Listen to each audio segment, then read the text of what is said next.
খালাকতানি মিন নার, আপনি আমাকে সৃষ্টি করেছেন আগুন দিয়ে, ওয়া খালাকতাহু, এবং আদমকে সৃষ্টি করেছেন, তাকে সৃষ্টি করেছেন মিন তিন, মাটি দিয়ে।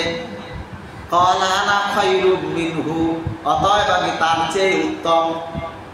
ইবলিস যখন মানুষকে শুধুমাত্র মাটির মানুষ ভেবেছিল, তখন তিনি আল্লাহ তাআলার দরবারে এই কথা বললেন, আমি আগুনের তৈরি আর আদম হলো মাটির তৈরি, অতএব আমি উত্তম।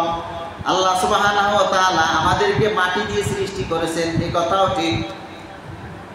আল্লাহ তাআলা মানুষকে তৈরি করেছেন, তৈরি করার পরে এরপরে আবার বললেন ফাইদা সাওয়াইতুহু, যখন আমি তাকে সুসংগঠিত করব, যখন তাকে সুন্দর আমি একটা অবয়ব দিব, ওয়া নাফাখতু ফীহি মির রূহি, যখন আমার রূহ তার ভিতরে ফুঁকে দিব, ফাকাউ লাহু সাজিদিন, তোমরা যারা ফেরেশতা আছো সকলেই তার জন্য সিজদায় অবনত হয়ে যাবে। সুবহানাল্লাহ।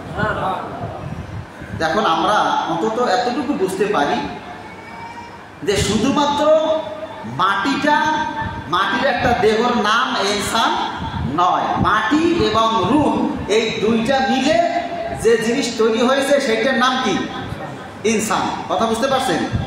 মাটি দিয়ে অবয়ব এবং তার ভিতরে যে রূহ দিয়েছেন আল্লাহ তাআলা, এই দুইটা জিনিসের সমষ্টির নাম হইল মানুষ। এবারে আসুন, যারা জড়বাদী